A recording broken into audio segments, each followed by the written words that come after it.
adalah ilmu yang mempelajari tentang anatomi, fungsi dari genitalia wanita, dan prosesnya, ya, artinya yang fisiologisnya, yang normalnya, ya, serta penyakit-penyakit yang menyertainya, ya.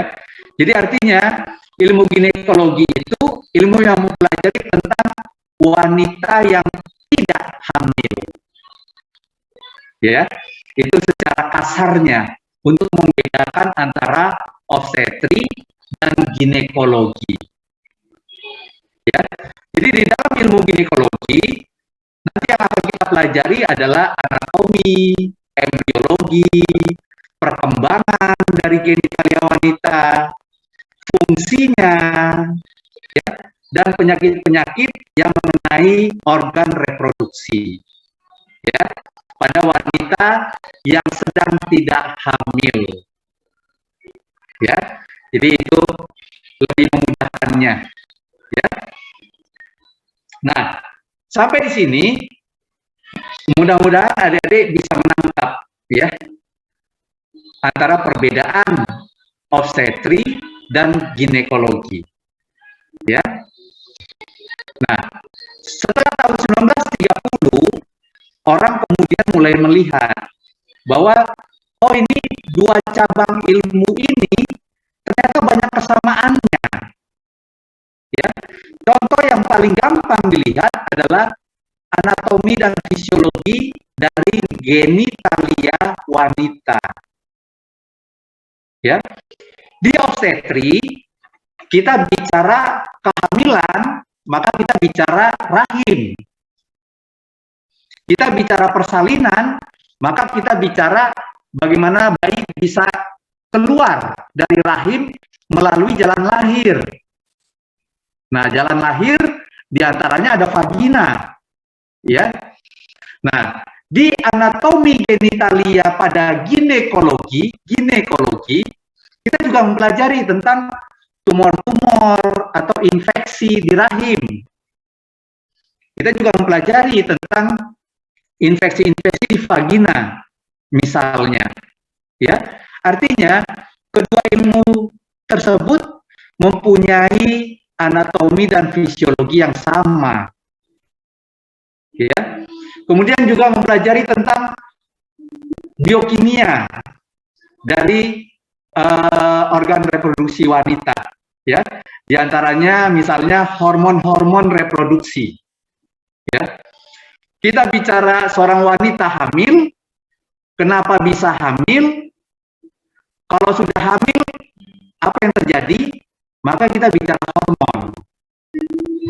Nah, di antaranya ada namanya hormon estrogen dan progesteron. Tapi kita bicara tentang bagaimana haid itu supaya baik, haid itu teratur atau tidak.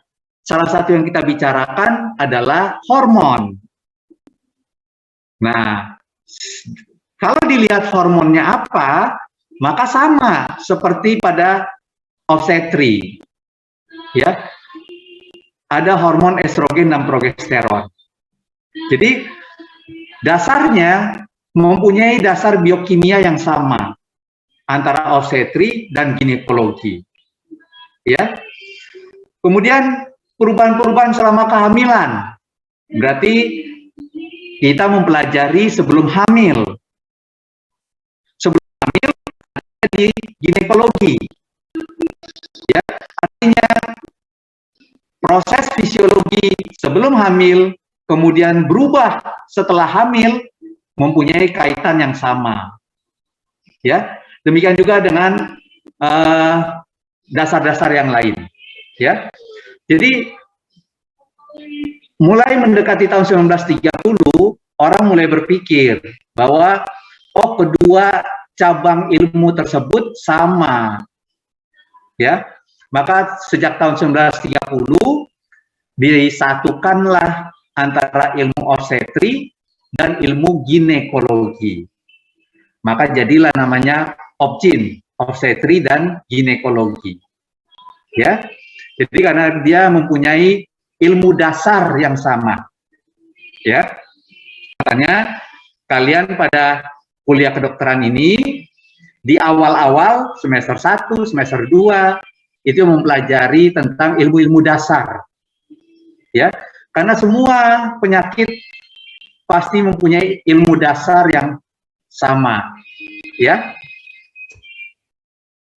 Nah, maka kalau kita lihat persamaan dan keterkaitan antara obstetrian ginekologi, pada ilmu ginekologi dipelajari tentang asal-usul dari organ reproduksi seorang wanita, ya, dari mana rahim, dari mana ovarium atau sel telur, ya, dari mana indung telur, ya, bukan sel telur, dari mana terbentuknya vagina, ya, maka kita mempelajari embriologinya, ya, kita mempelajari tentang anatominya, ya, kemudian kita bicara hormon dalam fungsi kaitannya dengan siklus menstruasi misalnya, ya, hormon untuk kehamilan misalnya, ya, karena ini ginekologi maka untuk salah satu yang paling kita sering bicarakan tentang hormon adalah siklus haid, ya, maka kita bicarakan soal biokimianya, ya, kemudian fungsinya, ya, tuba Fallopi fungsinya untuk apa, ya, bibir kemaluan atau labia mayor fungsinya untuk apa, ya, uterus atau rahim fungsinya untuk apa, ya, kemudian mempelajari tentang penyakit-penyakit pada organ reproduksi tersebut, ya. Tapi pada perkembangannya, ya, mulai dari anak-anak, ya, mulai dari bayi di dalam kandungan sampai kemudian bayi tersebut dilahirkan, ya, bayi wanita dilahirkan, kemudian